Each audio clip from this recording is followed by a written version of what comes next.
Convido a todos para desligarem os celulares, para que a gente possa se concentrar apenas nesse sentimento de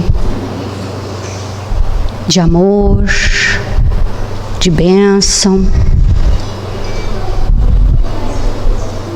Vamos nos ligando ao nosso mentor querido, nosso anjo guardião. Vamos nos sentindo abraçados por eles. Vamos nos ligando a Maria, Mãe querida, a Jesus, a Deus nosso Pai. Antes de pedirmos a nós, por nós, eu peço permissão para vocês, para que possamos unir os nossos pensamentos, os nossos melhores sentimentos, para que doemos toda essa energia boa que temos para o nosso planeta Terra. Vamos envolvendo ele em uma redoma azul de luz. Que Jesus e o Pai Celestial derramem por todos os povos deste planeta amor, respeito, força. Pedimos, Pai querido, envolva em muita luz, compreensão e discernimento os dirigentes, os governantes de todos os países. Amoleça seus corações, apazigue os seus pensamentos, para que eles pensem não em somente eles, mas no todo. Vamos envolvendo com o nosso amor a todos os nossos irmãos retidos em leitos de hospitais em dor, aos órfãos, aos idosos, aos nossos irmãos retidos nos presídios. Vamos vibrando por todos sem exceção. Que essa energia maravilhosa se condense e derrame sobre todos nós. Uma brisa suave, serena e calma. Que possamos sentir dentro de cada um de nós uma paz, uma emoção tão divina, que somente vindo do Pai Celestial conseguimos sentir. Peço, Pai querido, permita que possamos sair daqui melhores do que aqui chegamos, que tenhamos a permissão e o merecimento de receber as bênçãos de força, equilíbrio e paciência. Obrigado, meu Pai, principalmente por mais um dia de vida. Que assim seja. Boa noite, pessoal. Muito obrigada por estarem aqui. O Espiritismo é um movimento religioso que visa resgatar a essência do pensamento cristão, da ética do Cristo na modernidade. Assim, para falar de Jesus, nós solicitamos ao nosso amigo de coração grande, aquele amigo que eu sempre falo, tem um coraçãozão assim, passa dele, né? Ele aceitou assim trazer essas bênçãos para falar de Jesus aqui, e ele veio. Aceitou assim, com maior doçura. Vitor Hugo é bancário na vida profissional, tem feito um belíssimo trabalho junto à 7ª URI, que é a União Regional Espírita de Maringá. É pesquisador da doutrina, um trabalhador incansável da doutrina do Cristo. Importantíssimo isso. Palestrante, e vem representando a AMEM, Associação Municipal Espírita de Maringá. Então, toda semana nós primamos em buscar amigos de outras casas espíritas para nos trazer esses conteúdos e conhecimento, que eu acho muito importante também, esse intercâmbio com outras casas, porque somos irmãs, co-irmãs, e precisamos desse enlace, né? Isso é muito bom. E ele está aqui, representante da AMEN. Então nós vamos convidar Vitor Hugo de Almeida para proferir a palestra de hoje com o tema Jesus, a luz do mundo. Muito obrigada, meu amigo. Boa noite a todos. Votos de muita paz.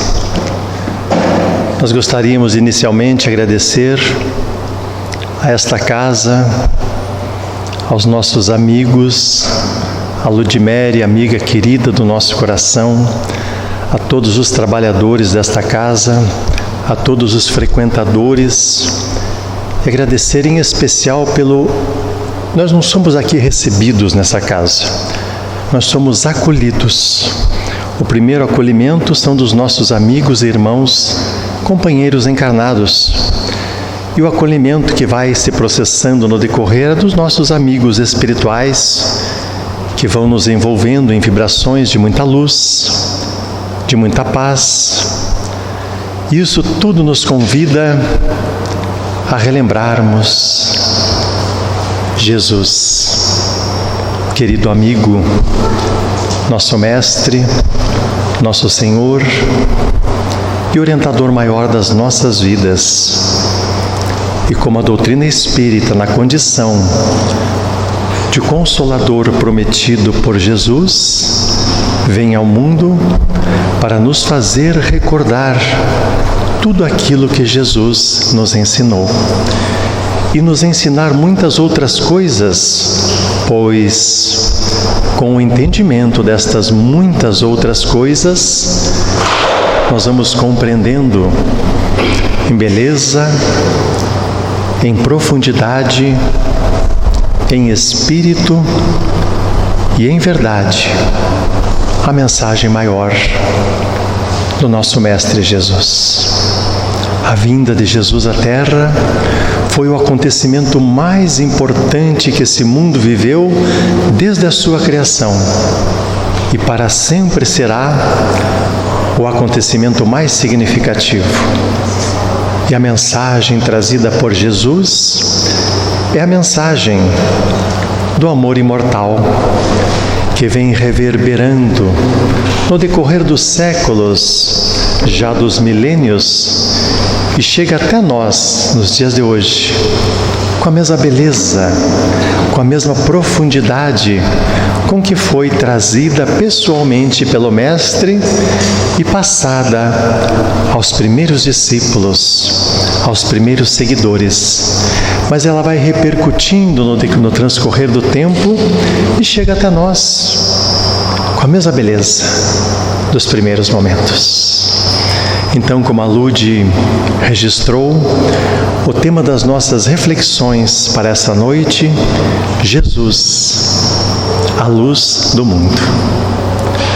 No final de uma das palestras de Divaldo Pereira Franco, quando ele estava já encerrando as suas reflexões e já começava-se a perceber aquele envolvimento com o espírito Dr. Adolfo Bezerra de Menezes Cavalcante, Dr. Bezerra de Menezes, quando então os pensamentos começavam a se entrelaçar e as palavras que terminavam por intermédio de Divaldo Pereira Franco e já iniciavam como de autoria do Dr. Adolfo Bezerra de Menezes, um registro muito interessante foi que no mundo nós temos dois sóis.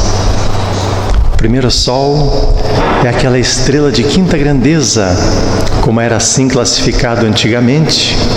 Hoje, nas classificações mais modernas, uma estrela anã, mas é graças a essa estrela, o Sol, é que nos é possível ter vida aqui na Terra.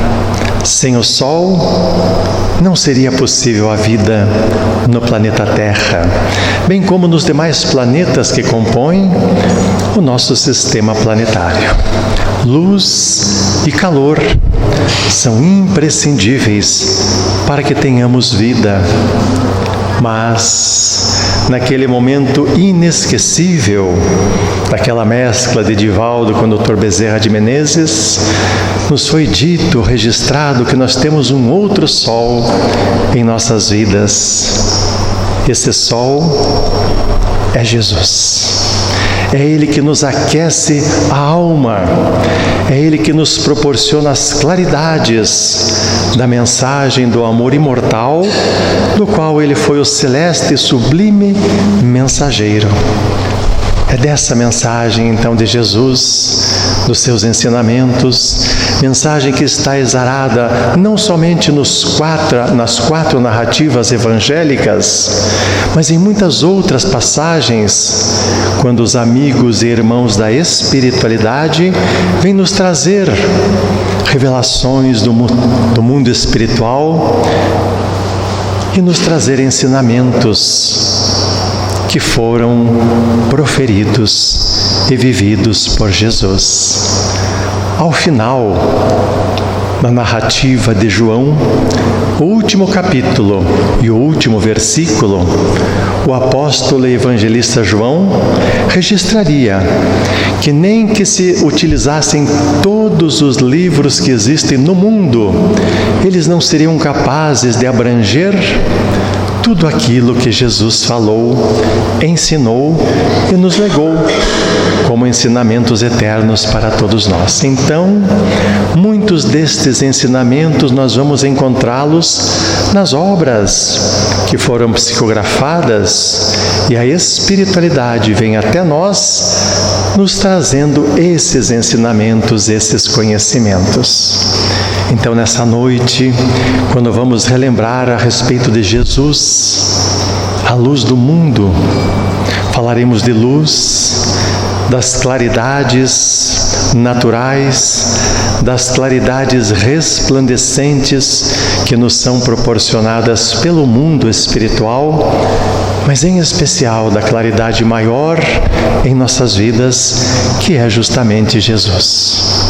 Segundo a narrativa ainda do apóstolo evangelista João, a partir do capítulo 8, versículo 12, ele registraria as falas de Jesus, quando ele disse: "Eu sou a luz do mundo, e quem me segue não andará nas trevas, mas terá a luz da vida." Então é importante que nós meditemos, que nós reflexionemos a respeito destes ensinamentos de Jesus. Para ilustrar essa passagem, esse ensinamento, nós gostaríamos de relembrar um acontecimento, um fato. E ele foi narrado agora pelo apóstolo, ou melhor, pelo evangelista. Ele não foi apóstolo Marcos ou João Marcos, ele foi evangelista.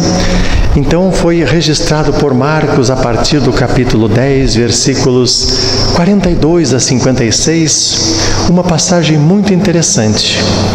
E essa passagem é tão significativa que ela foi registrada pela espiritualidade. O espírito Amélia Rodrigues, por intermédio do médium Divaldo Pereira Franco, vai nos trazer em duas obras, Primícias do Reino e Pelos Caminhos de Jesus, o mesmo fato, registrado duas vezes pela importância. Então narra o evangelista Marcos, o João Marcos, que a cidade de Jericó, abrimos um pequeno parênteses para registrar a cidade de Jericó. Quando nós falamos em Jericó, alguma passagem do Evangelho vem até nós? Vem até a nossa mente? Lembramos-nos desta cidade em algum ensinamento marcante de Jesus? Temos certeza que sim, né? É só quando relembramos então a parábola do bom samaritano, quando diz que um homem descia de Jerusalém para Jericó. Quando foi tomado de assalto, salteadores roubaram os seus pertences e o deixaram semi-morto à beira da estrada. Então, é uma cidade significativa que foi em muitas oportunidades relembrada por Jesus. Zaqueu, cobrador de impostos, quando Jesus esteve em Jericó, Jesus, vendo que Zaqueu estava no alto de um sicômoro, de uma figueira, pede para que ele desça e diz para ele: Zaqueu, eu preciso que tu me hospedes hoje na tua casa. E Zaqueu o recebe e o hospeda em sua casa, e a partir daquele momento, uma outra conversão, uma outra transformação extraordinária aconteceu daquela feita com Zaqueu. Então a cidade de Jericó, ela lembra muitos acontecimentos, muitos ensinamentos. E é interessante nós relembrarmos que Jericó é uma das cidades mais antigas do mundo. Ela já era conhecida no período neolítico, há aproximadamente 7.000 anos antes de Cristo. Essa cidade de Jericó já era conhecida. Mas hoje vamos relembrar um acontecimento nessa cidade. Vivia então na cidade de Jericó um cego chamado Bartimeu. E Bartimeu, devido a essa problemática, a essa situação, a esse processo reencarnatório em sua vida, no qual ele estava com certeza resgatando algum fato de uma existência anterior ou dessa outra existência, porque todos esses sofrimentos maiores são oportunidades, bênçãos de resgatar situações que nós estamos em débito na lei maior, na lei divina que nos rege. Mas então Bartimeu era cego e o seu mundo sombrio, o seu mundo era triste. Mas mesmo assim, Zaqueu tinha uma fé muito grande. E um dia ele ouviu as pessoas falarem de Jesus, dizendo que ele trazia um ensinamento diferente, que as pessoas até então nunca tinham ouvido. E aquilo começou a alimentar uma ansiedade, uma expectativa muito grande. E ele também ouvira que Jesus houvera curado muitas pessoas, paralíticos, cegos, portadores da hanseníase, aqueles que possuíam perturbações de ordem espiritual, chamados loucos, chamados endemoniados, mas em verdade sofrendo processos obsessivos, e que Jesus os libertara. Então, quando ele soube desses acontecimentos, a sua fé aumentou e ele desejou conhecer Jesus. Um dia, ele soube que o Mestre viria até a cidade de Jericó. E aí então, a sua ansiedade, agora muito maior, fez com que ele aguardasse ansiosamente a vinda de Jesus à cidade. No dia aprazado, ele vai logo cedo, de madrugada, e vai portar-se à beira da estrada, às portas da cidade de Jericó, para esperar Jesus. E fica naquela expectativa. E quando ele percebe em determinado momento, quando o dia já raiara, o calor já se fazia presente, que a multidão começou a se agitar. E em se agitando, ele perguntou: o que está acontecendo? E as pessoas dizem: Jesus está se aproximando. Naquele momento, narra o espírito Amélia Rodrigues que todo o seu corpo estremeceu e ele então, de um salto, põe-se de pé e começa a bradar em altas vozes: Jesus, filho de Davi, tende piedade de mim. E ele fala Jesus, filho de Davi, porque se nós formos ver a genealogia de Jesus, nós vamos ver que desde o começo dos patriarcas, Abraão gerou Isaac, que gerou Jacó, e depois vai indo, a genealogia vai percorrendo, até que vai chegar um dia em Davi, em Salomão, para depois lá na frente chegar em Jacobe, chegar em José, para poder chegar em Jesus. Então era da casa de Davi, por isso que ele dizia: Jesus, filho de Davi, tem piedade de mim. E ele começou a falar aquilo tão alto, a gritar tanto, que as pessoas que estavam ao seu lado se incomodaram. Pediram compostura, pediram que ele se acalmasse. Mas quem tem necessidade não pode se acalmar, ainda mais sentindo que aquele que se aproximava poderia trazer novas claridades à sua vida. E ele começa então a gritar cada vez mais alto: Jesus, filho de Davi, tem piedade de mim. E em determinado momento Jesus para.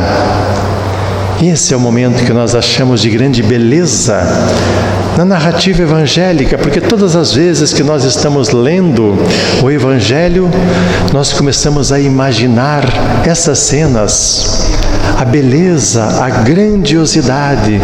Jesus ouviu um clamor, e ao ouvir o clamor, ele parou e olha em derredor e diz: tragam até a minha presença este que clama por mim. E as pessoas vão em direção a Bartimeu e dizem para ele: anima-te, porque ele está te chamando. E ele então levanta e vai conduzido à presença de Jesus. Toda a passagem do Evangelho nós temos que ler com muito cuidado, com muita atenção, tirando dos detalhes, das entrelinhas, os ensinamentos grandiosos que são proporcionados quando ele está diante de Jesus. Jesus olha para ele, o envolve em suas vibrações de amor, mas faz uma pergunta: que queres que eu te faça? A pergunta parece estranha, mas ela é um grande ensinamento para nós. Jesus sabia da necessidade de Bartimeu, viu o seu problema orgânico, físico, a sua cegueira, mas ele não foi resolver a situação. Em vez disso, ele faz a pergunta: que queres que eu te faça? E essa pergunta é importante, porque a partir do momento que a pessoa exteriorize o que ela quer, ela está assumindo um compromisso perante ela mesma. Se Jesus simplesmente curasse a pessoa, de quem seria o mérito? De quem curou. Mas Jesus queria que as pessoas tivessem a maior participação em todos os processos. Então, quando Jesus pergunta: que queres que eu te faça? É como ele se tivesse olhado para a sua vida e dizendo: Senhor, eu vivo nas sombras, eu vivo nas trevas, e o Senhor pode me curar. Mas eu sei que implicitamente, se eu for digno de receber a tua cura, a minha vida deve se modificar completamente. Eu que sou assistido, vou ter que começar agora a providenciar assistência para as demais pessoas. Eu que era mantido, a partir do momento que eu ficar são, eu vou ter que começar a proporcionar a manutenção para as demais pessoas. Vejam que o comprometimento é imenso, é enorme. Jesus sempre perguntava para as pessoas: que queres que eu te faça? E ao perguntar, 3 situações sempre estavam implícitas. Primeiro, a necessidade. Era ali visível, era patente, era explícita, o homem era cego. Mas existem 2 outros fatores sem os quais não seria possível uma cura. Porque muitas pessoas foram apresentadas ou apresentaram-se a Jesus e não foram curadas. Por quê? Porque Jesus não podia? Não. Jesus podia, pode curar a todos, se assim o desejar. Mas tem mais 2 fatores que são imprescindíveis. Além da necessidade, é a fé. Tu crês que eu possa te curar? Creio, Senhor. É a fé, aquela fé que move montanhas, aquela fé que remove obstáculos, aquela fé que supera todas as situações, uma fé ardente. Esta fé é necessária em todos os momentos de nossa vida, porque se nós não acreditarmos que é possível, como que algo se irá realizar? Se nós próprios somos vacilantes com relação à realização ou não de certas coisas, a fé, temos que acreditar, é possível a modificação, é possível a mudança. Mas o terceiro fator é o mais importante e é o decisivo para as situações, que é justamente o merecimento. É o mérito. Se há um processo reencarnatório, expiatório, se está quitando uma dívida dessa existência ou de outra. Mas os irmãos irão lembrar com certeza da primeira epístola do apóstolo Pedro, que proferiu também 2 epístolas. Paulo proferiu 14, mas Pedro proferiu 2 epístolas, João proferiu 3 epístolas. E na primeira epístola de Pedro, ele vai dizer: o amor cobre a multidão de pecados. Isso é muito importante. Esse é o mérito, esse é o merecimento. Os pecados são aquelas situações que nós trazemos do passado, que agora estamos expiando, estamos resgatando, mas o amor cobre esses débitos nossos do passado. A grandiosidade do Pai nos proporciona quitarmos as nossas dívidas, remirmos os nossos débitos, em primeiro lugar pelo amor. Se nós não conseguirmos remir e quitar as dívidas e os débitos pelo amor, aí que virá então a segunda mestra em nossas vidas. Até há um ditado que diz que todos aqueles que não aprendemos pelo amor, aprenderemos pela dor. Mas a primeira que vem para nós é o amor. Então agirmos em favor das pessoas, fazendo tudo o que nós pudermos, tendo méritos. A fé sem obras é morta, falou Tiago, porque precisamos ter esses méritos. E os méritos vêm pelas obras, pelas atitudes, pelas posturas. Quando nós começamos a entender que a lei de amor é a maior que nos rege, mas o amor em movimento começa a se chamar caridade, aí a nossa vida tem uma modificação radical. Ou seja, a caridade é o amor em ação. O amor é o sentimento, a caridade é a ação, é a prática.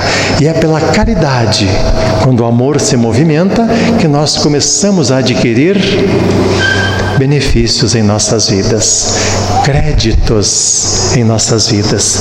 Esses créditos que podem apagar aquela multidão de pecados que todos nós temos, que todos nós trazemos junto conosco.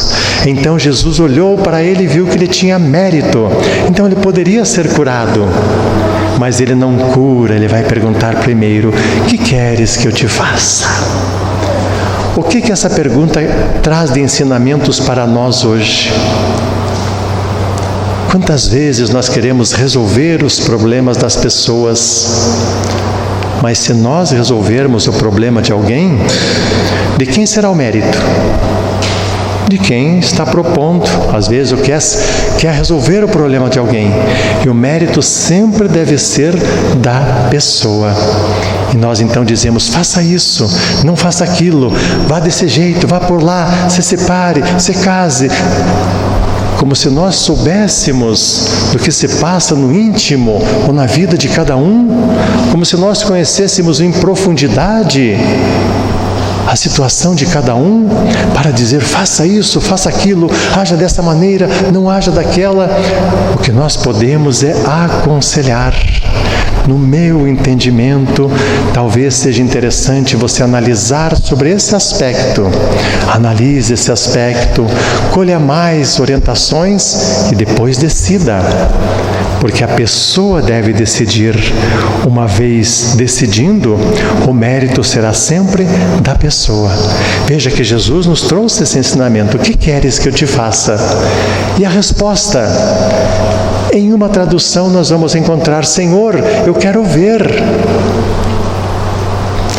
Naturalmente, ele era cego, ele quer ver.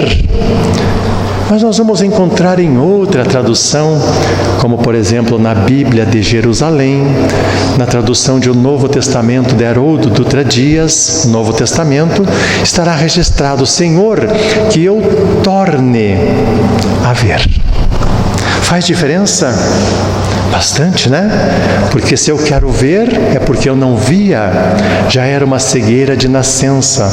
Mas Senhor, que eu torne a ver, ou seja, é algo que eu já possuía e agora eu perdi. E como eu serei feliz se eu puder reconquistar aquilo que eu perdi. Muitas vezes não damos valor para aquilo ou para aqueles que nós temos. Desprezamos, não damos o valor devido, e quando perdemos algo ou alguém, entre aspas, nós vamos dizer: como eu era feliz quando eu tinha tal situação, como eu era feliz quando eu tinha saúde e nunca valorizei a saúde, como eu era feliz quando eu tinha paz e nunca valorizei a paz. Veja que bênção que é chegarmos em casa hoje, podermos tomar um banho quentinho e dormir numa cama preparada. Quantos irmãos dormem na rua, não têm um leito, ou se têm um lar, estão em desarmonia? Quantos estão passando a noite nos hospitais?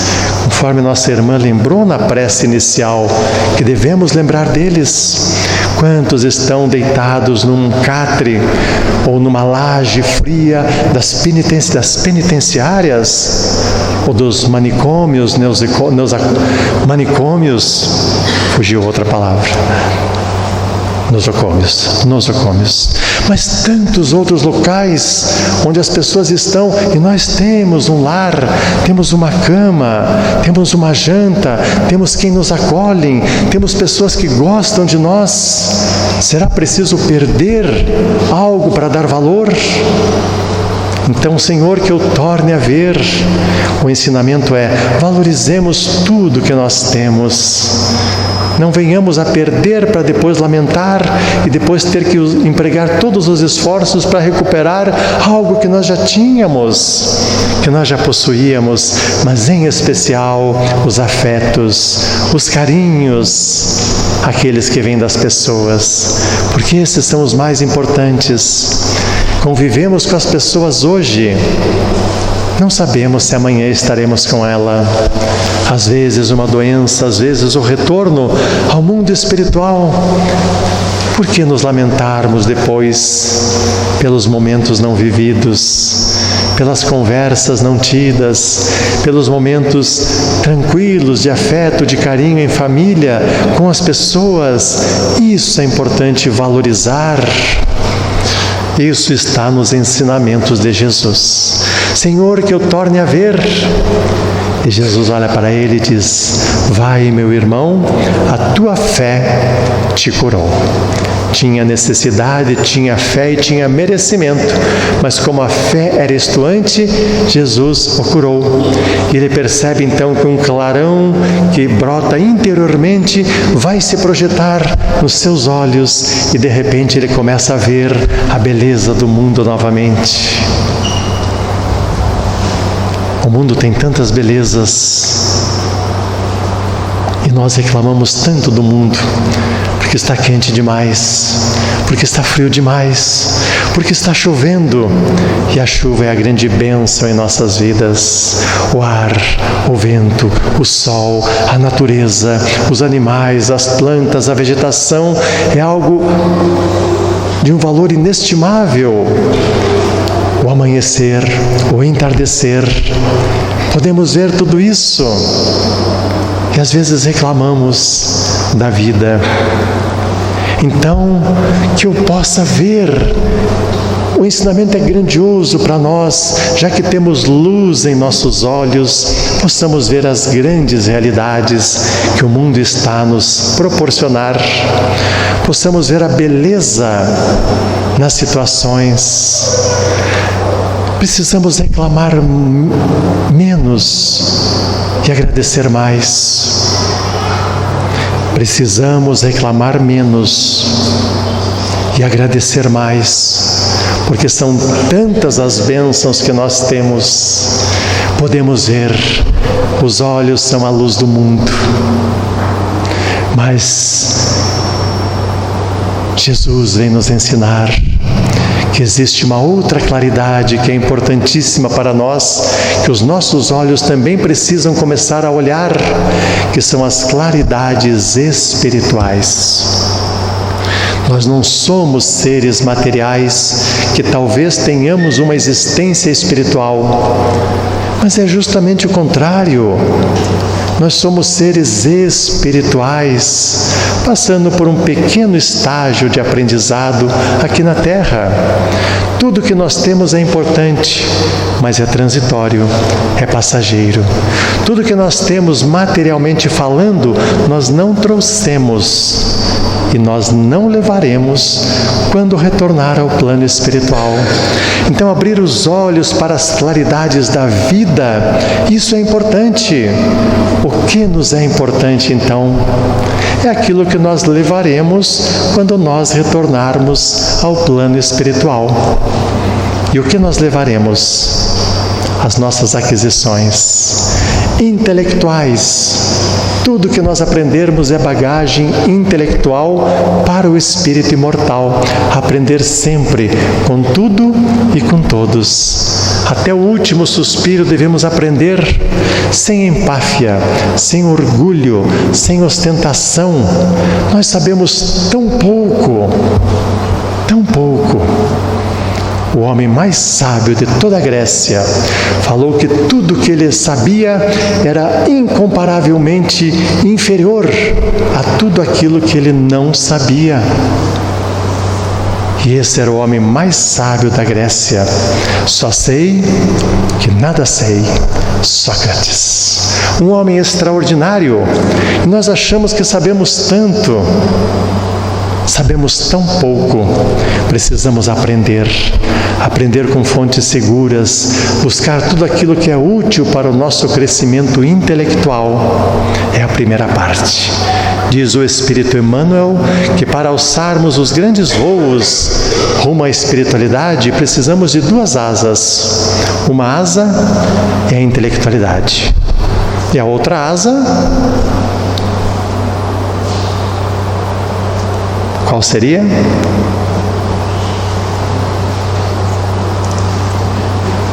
A moralidade. Precisamos das duas asas. Aí vamos alçar voos rumo à espiritualidade maior. A segunda asa é mais difícil, é a asa da moralidade. Então nos é ensinado que devemos abrir os nossos olhos espirituais para essas claridades. Precisamos ter méritos, precisamos crescer moralmente. Podemos resumir: nós estamos aqui na Terra para crescer e evoluir intelectualmente, mas o que é mais importante, para crescer e evoluir moralmente, porque assim estaremos crescendo e evoluindo espiritualmente.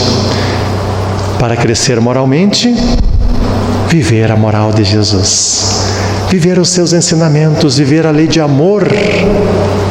O amor é o sentimento maior, mas ele é um sentimento, ele precisa ser exteriorizado. Conforme registramos há pouco, quando o amor se exterioriza, se materializa, é colocado em ação, ele passa a se chamar caridade. É o que nos compete fazer nesse momento. Precisamos viver a mensagem de Jesus. Abrir os olhos espirituais é nesse sentido. É o grande convite que é feito a todos nós, possamos abrir os nossos olhos espirituais para as grandes realidades da vida, porque nós não sabemos quando nós retornaremos ao plano espiritual. Pode ser amanhã, pode ser depois da manhã, daqui a um mês, não sabemos. mas temos tempo de começar essa grande transformação em nossa vida. E Jesus é a grande luz. Jesus representa todos os ensinamentos maiores que nós precisamos ter contato, ter conhecimento. Jesus recebeu essa mensagem diretamente do Pai, de Deus. Detalhe, parênteses, a partir de Jesus é que Deus é entendido como nosso Pai. Até então, a primeira revelação em Moisés, Deus não era visto como Pai, Deus é visto como Criador. Até hoje, para os nossos irmãos israelitas, que ainda estão esperando a vinda do Messias à Terra, Deus não é visto como Pai, Deus é visto como Criador. Mas a partir de Jesus, Ele nos mostra Deus como Pai. E a partir daí, toda a mudança terá ocorrido no mundo. Porque se Deus é Pai, o que nós somos? Todos irmãos. Todos. Modificou completamente o entendimento em nossas vidas. Então, abrir os nossos olhos a essas realidades espirituais. Jesus é a grande luz. Somente em dois momentos, somente em dois, em que Jesus se apresentou como exatamente Ele é, com as suas claridades, com o resplandecer do seu Espírito, somente em dois momentos. Uma, enquanto estava conosco, foi quando Ele convida os 3 discípulos que sempre o acompanhavam nos momentos mais importantes, Pedro e os 2 irmãos, Tiago e João. E quando tinha um ensinamento, algo grandioso, Ele os elevava materialmente, porque subia à montanha para dar o ensinamento de que era preciso um momento de elevação. Subia a montanha para dizer: precisamos nos elevar em pensamento e em sentimento, mas subia a montanha para deixar caracterizado o ensinamento. Convida-os a subir no Monte Tabor. E naquela tarde algo extraordinário acontece. Pela primeira vez, Jesus mostra-se como Ele é. A luz do mundo irá resplandecer diante dos homens. Estavam no alto do Tabor, quando então narra o apóstolo e evangelista Mateus, que não estava presente, mas ouvira a narrativa dos irmãos Tiago e João e também de Pedro, e narra então em sua narrativa evangélica: Jesus transfigurou-se, e ao se transfigurar, as suas vestes ficaram alvas e o seu rosto resplandecia como o sol. Naquele momento, Jesus estava se mostrando, em breves instantes, as suas luminosidades, as suas claridades. Jesus, a luz do mundo, se mostrava exatamente como Ele é. Mas foi tão breve o momento, só para que o mundo pudesse se lembrar desse momento, dessa passagem, dessa luminosidade, dessas claridades. Jesus se mostrou como Ele era durante alguns minutos. Nós não teríamos condições de conviver com Jesus, Ele demonstrando constantemente as suas claridades e as suas luminosidades para todos nós.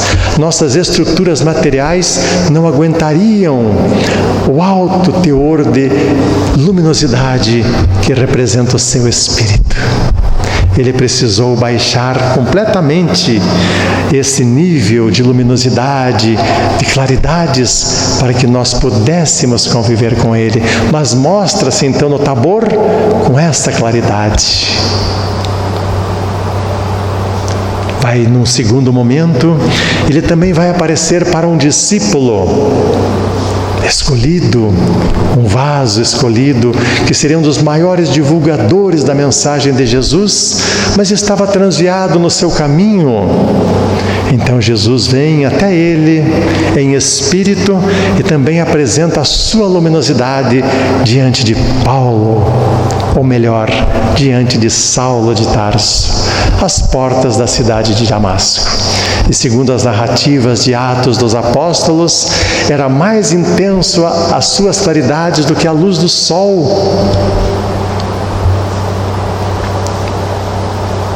Tanto que era tão intensa a sua luminosidade que Paulo fica cego e precisa de alguns dias, de muitos dias, para recuperar a visão física e material, só para nós termos uma noção das claridades de Jesus, quando é registrado que Jesus é a luz do mundo. As suas claridades, quem me segue jamais andará nas trevas. Então,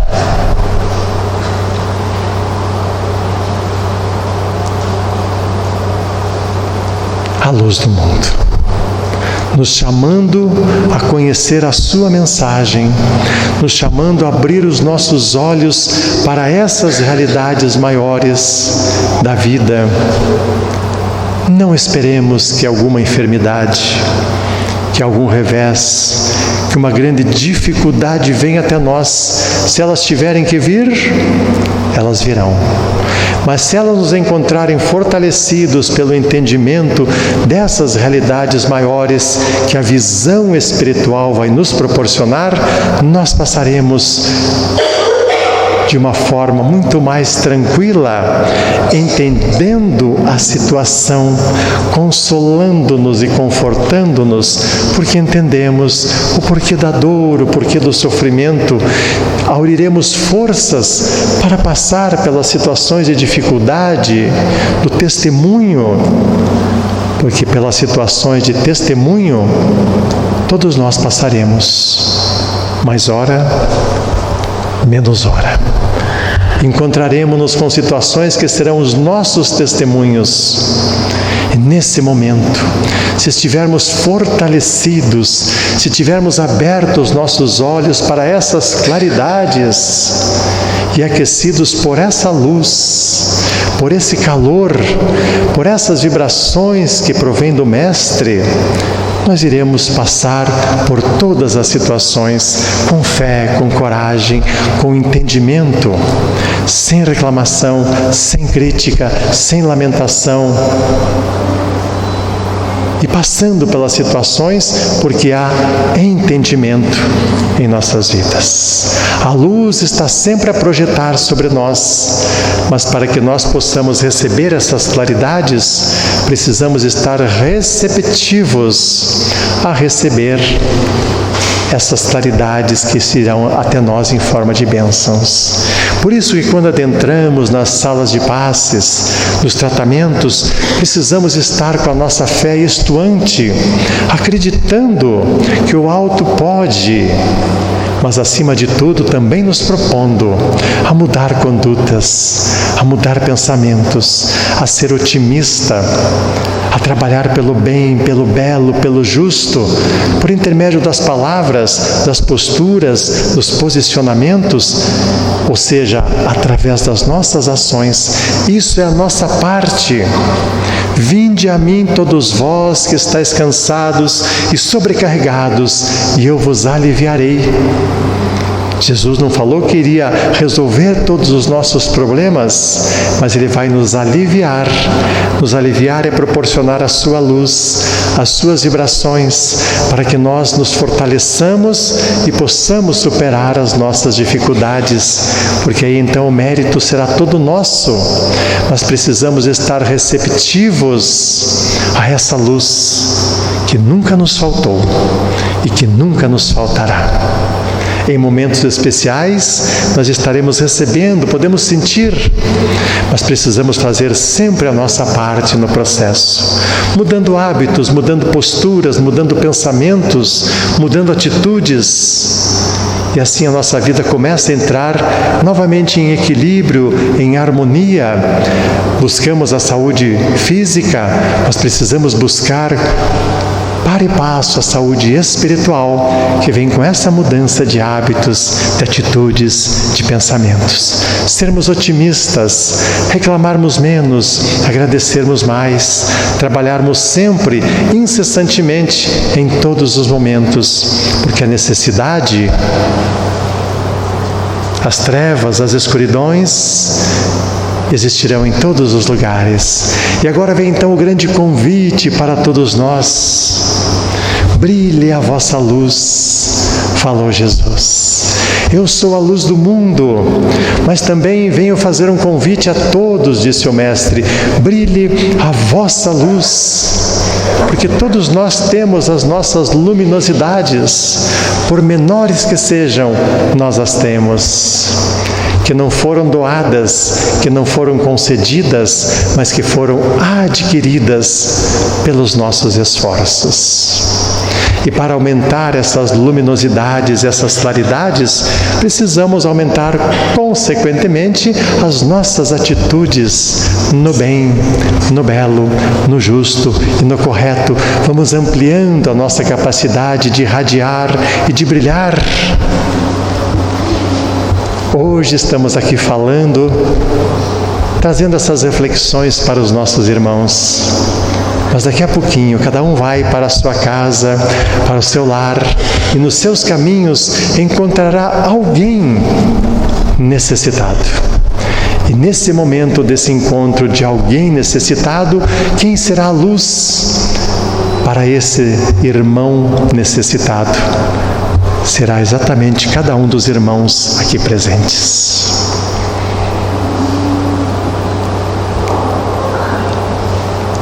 Às vezes, nós jamais teremos contato com determinada pessoa, mas os irmãos terão. E é nesse momento, sendo luz como nós somos, brilhe a nossa luz. Brilhar a nossa luz é levar consolo, conforto, entendimento. Consolar quer dizer amainar, abrandar, suavizar, mitigar a dor, o sofrimento, as angústias, as situações que desestruturam as pessoas. Nós podemos e devemos fazer brilhar a nossa luz nesse momento. Às vezes nós seremos a única pessoa que poderá levar essa luz àquele necessitado. Confortar é fortalecer. Fortalecer a fé, o bom ânimo, as boas disposições, o otimismo. Consolamos primeiramente, confortamos na sequência e levamos a mensagem esclarecedora. Tenhamos paciência, isso também passará. Todas as dificuldades passarão. Tenhamos paciência, porque isso também passará. Então brilhe a nossa luz. E podem estar certo, amigos e irmãos, nos encontraremos com alguém, e para esse alguém nós seremos a luz de que ele tanto precisa. Somente nós, nesse momento, é que poderemos levar essas vibrações que vão aquecer e clarear vidas às vezes tão tristes, tão desalentadas, tão sofridas, e nós seremos aqueles que iremos proporcionar essa luz e esse calor. Assim como Jesus está constantemente a nos proporcionar luz e calor em nossas vidas. Mas não esqueçamos que a nossa luz seja a luz carreada da humildade, porque uma luz que é carreada da ostentação, muitas vezes da arrogância, da empáfia, do orgulho, não terá o valor das verdadeiras claridades que as pessoas precisam. A verdadeira luz é aquela que vai carregada com a humildade, ou seja, a palavra dita com carinho, com atenção, para que ela chegue ao coração das pessoas. Só existe uma forma da nossa mensagem chegar ao coração de alguém: é quando ela for carregada de sentimentos, quando ela for carregada do sentimento da fraternidade e do amor, essa palavra vai chegar ao coração. E quando a palavra chega ao coração, ela vai ser sentida e vai ter um efeito que poderá modificar uma existência. Se a palavra for levada com arrogância ou destituída da humildade, ela não vai chegar ao coração. E tudo aquilo que nós proporcionamos, nós em primeiro lugar retemos. Proporcionamos amor, retemos amor. Proporcionamos a caridade, que é o amor em ação, e esse sentimento da caridade irá fortalecer e se irradiar em nosso derredor. Proporcionamos o entendimento, e esse entendimento irá nos fortalecer a todo momento. Poderemos ser chamados. E quando formos chamados, atendamos e pensemos: eu sou a luz. Que brilhe então a nossa luz perante essas pessoas que vivem em escuridão, em trevas de ignorância, de criminalidade, da viciação, da drogadição, dos desequilíbrios, de toda a ordem. Sejamos nós a luz, a irradiar luz. Porque se ela não fizer efeito agora, um dia ela fará. Porque tudo que se projeta com o coração, um dia atingirá os seus objetivos. Um dia será alcançada por aquele que recebeu. Dizem que as vibrações de amor, se não forem assimiladas, mas ficam ao derredor, e em determinado momento, quando a pessoa se permitir, essas vibrações de carinho e de amor adentrarão as suas estruturas. E em adentrando, chegará ao seu coração. Brilhe a nossa luz. Busquemos sempre o fortalecimento na luz maior que rege as nossas vidas, a luz do mundo. Quem me segue jamais andará nas trevas, mas terá a luz da vida verdadeira. Vós sois deuses, vós sois luz, brilhe a vossa luz. Esse é o convite de Jesus a todos nós. Fortaleçamo-nos na luz maior que Ele nos proporciona e, fortalecidos, possamos espargir a nossa luz, irradiar essas claridades que já possuímos em benefício daqueles que nada têm, ou pouco têm, ou menos têm que nós. Assim estaremos trabalhando na implantação, na modificação desse mundo. E para encerrar, nós gostaríamos de relembrar que a necessidade, muitas vezes, não vem da forma como nós a vemos, mas pode vir travestida para saber como é que estão os nossos sentimentos com relação àqueles que nos procuram. Gostaríamos de relembrar o capítulo 30 da obra extraordinária intitulada Boa Nova. Obra extraordinária. Todos aqueles que são afeiçoados, que gostam das narrativas evangélicas, não podemos deixar de ler e de estudar esse livro, Boa Nova, psicografia de Francisco Cândido Xavier, pelo espírito Humberto de Campos. Uma obra extraordinária. E no capítulo 30, ele fecha com chave de ouro a obra magnífica. O capítulo 30 intitula-se Maria.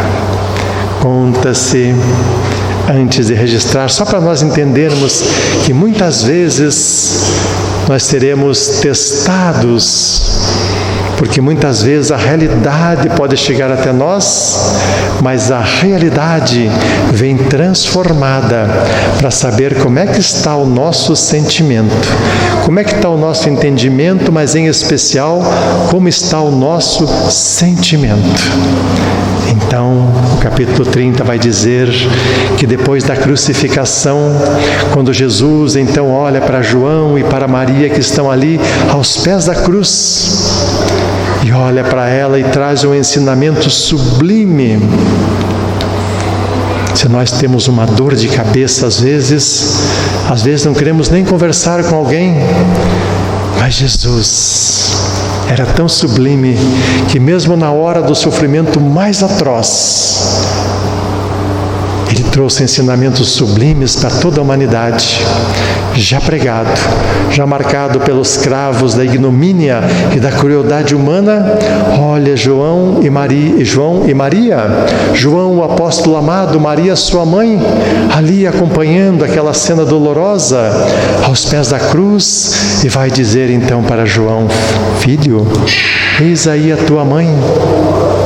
Mãe, dirigindo-se a Maria, eis aí o teu filho, dando uma das lições mais extraordinárias para a humanidade. Somos todos irmãos.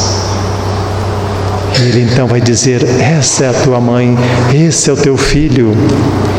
Depois da crucificação, passam-se alguns anos e João estabelece-se na cidade de Éfeso e vai buscar Maria para conviver, para que ele possa cuidar dela como filho abnegado e possa receber dela os carinhos da mãe fraterna. E vão viver na cidade de Éfeso. E numa pequena casinha, eles começam a trabalhar e levar a mensagem de Jesus às pessoas. Enquanto o apóstolo João relembra os ensinamentos de Jesus, esse espírito nobilíssimo de Maria começa a atender fraternalmente como mãe todos os necessitados e o acolhe-os a todos com aquele carinho de mãe. E assim os dias vão se passando, passam-se as semanas, os meses, os anos, e um dia Maria recebe a notícia triste de que aqueles que são os seguidores do seu Filho amado estão agora sofrendo grandes perseguições. Quando o Império Romano começa a perseguir os cristãos em situações das mais lamentáveis e mais cruéis, e começa a orar por todos eles, por aqueles que pregam e levam a mensagem, por aqueles que já se encontram presos, começa a orar. E numa noite, ela estava sozinha, orando, e de repente ela percebe que um mendigo aproxima-se dela. E ela para a sua oração e olha para aquele mendigo. E ele olha para ela e diz: minha mãe, porque todos assim a chamavam. Uma vez um pobre homem, portador da hanseníase, ao ser acolhido por Maria, falou para ela: tu és a mãe de Jesus, mas tu és igualmente a Mãe Santíssima de todos nós. E a partir daquele momento ela começou a ser conhecida como a Mãe Santíssima. E a casa da Mãe Santíssima, aquela pequena casa simples e humilde que recebia todas as pessoas e ela as acolhia com o seu calor e carinho de mãe. Mas o mendigo chega naquela noite e diz: minha mãe, e ela diz: pode falar, meu filho, de que tu precisas, o que você necessita? E ele diz para ela: eu percebo que a senhora está triste, mas eu venho para dizer que a senhora deve acerenar o seu coração. E começa a relembrar alguns ensinamentos de Jesus. E ela diz: puxa, essa pessoa me fala palavras que são como bálsamos para a minha alma nesse momento aturdida. Quem será esse mendigo? Será que conviveu com o meu filho? E eles continuam a falar. Ela o convida ao entrar na cabana humilde, na mansarda, no local humilde que ela morava, juntamente com João. E ele continua a falar a respeito, consolando o seu coração. E ela então diz: mas esses teus ensinamentos, de onde você os recebeu? E ele então diz para ela: eu recebi esses ensinamentos. E a hora que ele vai fazer assim, nesse momento, ela percebe que de suas mãos haviam 2 marcas de cravos que estavam ali marcadas. E ela então olha e tem um choque. E vai então olhar para os pés do mendigo e percebe que os pés também têm as marcas dos cravos. E quando ela olha, ela diz: meu filho, és tu. Ele diz: minha mãe. Naquele momento, a figura do mendigo desaparece e aquelas mãos encardidas tornam-se alvas e claras, e aquelas vestes rotas e carcomidas tornam-se resplandecentes, e ela percebe que diante de si está o Filho amado. E ela então vai ao encontro de Jesus e vai ajoelhar-se aos seus pés, mas ele a detém e segura e ergue-a e diz: não, minha mãe, eu é que me ajoelho aos seus pés. E se ajoelha e beija as suas mãos e vem lhe dizer: minha mãe, eu vim lhe buscar para que tu sejas na casa de meu Pai aquela que irá socorrer os sofredores, aqueles necessitados como a senhora os socorre hoje, para que a senhora continue a socorrer todos os sofredores no mundo. Eu vim para te buscar, minha mãe. Jesus aparece para ela na figura simples de um mendigo. Quantas vezes pessoas simples chegam até nós, que podem ser espíritos de grande envergadura moral e espiritual, mas naquele momento estão trajando uma roupa simples, uma indumentária humilde, mas podem ser altos emissários, muitas vezes, do plano espiritual, que vêm até nós para testar como está o nosso sentimento, como está o nosso acolhimento diante das pessoas. Então a lição é belíssima para todos nós. Passa-se aquela noite e na manhã seguinte Maria já não consegue mais falar, porque já está envolvida naquele transe em que há aquela perturbação para o retorno ao plano espiritual, para então, no final do segundo dia, libertar-se das amarras que nos prendem à vida física, para então voltar, para então volver à vida verdadeira, vendo as verdadeiras claridades e vendo que todas as obras realizadas representam luzes. Porque tudo que aqui realizarmos serão como pegadas luminosas que nós iremos deixar, que um dia alguém irá se guiar por essas pegadas. Então esse é o convite, meus irmãos. Brilhe a nossa luz. Deixemos pegadas luminosas por onde passarem, acendamos nos corações a chama do amor, da fraternidade, plantemos a caridade em todos os momentos de nossa vida, fortaleçamo-nos na luz maior que nos mantém e irradiemos a nossa luz aonde nós estivermos. E para encerrar agora efetivamente, vamos relembrar o poema de José Silvério Horta, que pároco aqui na terra enquanto vivia, viveu a mensagem de Jesus, recebia em sua paróquia as pessoas necessitadas, lavava-as, vestia-as, alimentava-as, muitas vezes dava a sua cama para elas dormirem, um homem que viveu a mensagem de Jesus. E quando volta ao plano espiritual, as suas claridades projetam as suas obras, e ao estar em contato novamente das realidades espirituais, integra-se ao trabalho e, por intermédio de Francisco Cândido Xavier, nos deixa a sua prece, a sua oração, com a qual nós gostaríamos de encerrar as reflexões dessa noite. Rogando que todos possamos meditar a respeito das palavras trazidas pelo Espírito José Silvério Horta, porque são bênçãos para todos nós. Louvado seja, Senhor, nas glórias do lar celeste, pelos bens que nos trouxestes no Evangelho Redentor, na tarefa renovada que o Teu olhar nos consente. Todos nós, de espíritos reverentes, clamamos por Teu amor. Pobres cegos que fugimos da luz, a que nos elevas, Mesmo assim, nossa oração rompe as trevas. Escuta-nos, Mestre, e vem. Retifica-nos o passo para a estrada corrigida, sustentando-nos a vida na força do eterno bem. Dá-nos, Jesus, tua bênção, que nos consola e que nos levanta, e que a tua doutrina santa vibre pura e viva em nós.